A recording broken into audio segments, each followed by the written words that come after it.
Our main aim on Stewart Valley Pastoral is to really work with nature, and we're trying to build our carbon levels in our soil, and we're trying to build resilience in our property.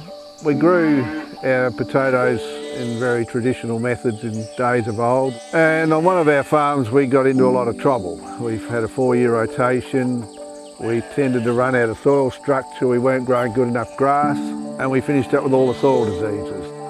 Early on I like to think that we can maximise production out of maximising animals, and I thought a bit more about it. We could maximise our plant growth and then the animals will sort themselves out, and then at the end of the day you realise one of the more important ways to maximise your plant growth is to maximise soil health.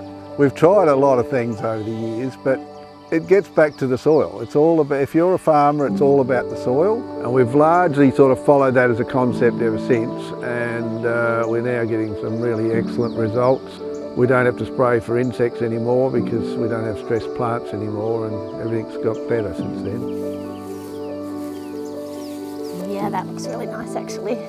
Instead of it being white root like that, we want them to have this clump of soil, and that's actually held together by a mass of microbes.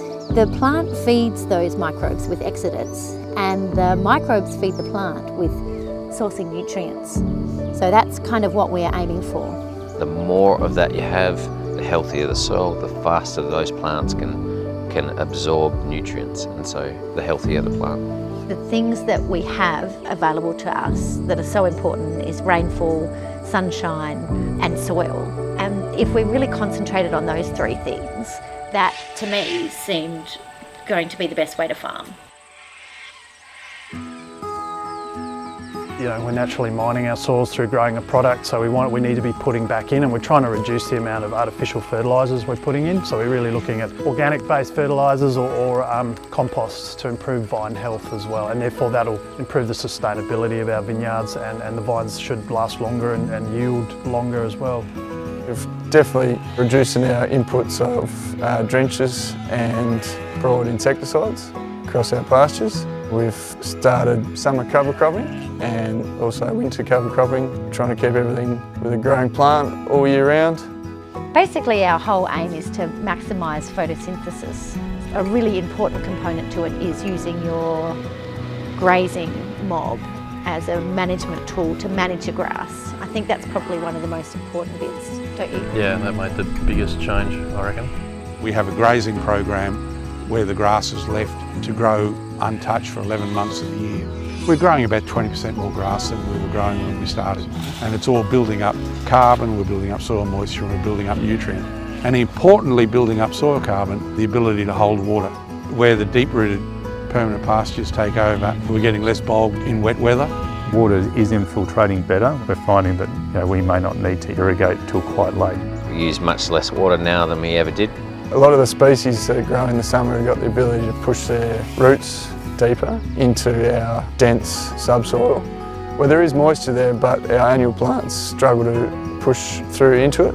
And the deeper the roots go, that is the key to having a farm that is drought resistant and grows more food, because it's got more access to minerals to be able to grow that grass faster. And that's the key to a successful farm. It's all got to do with cutting back nutrient loss, not rocket science. Our farm is the first one to go green, and it's the last one to go brown. The whole sort of farm system works better. It does work better. Over time, what we're finding is we're able to increase our output. We're able to increase the turn-off of meat and wool, but we're now reducing superphosphate applications because we're actually stopping the nutrient loss. And when our paddocks are healthy, then the pastures are healthy. When our pastures are healthy, our cattle are healthy. So it all just flows on together. I have to say, working more with nature, I feel like it's one of the most beautiful ways you can farm.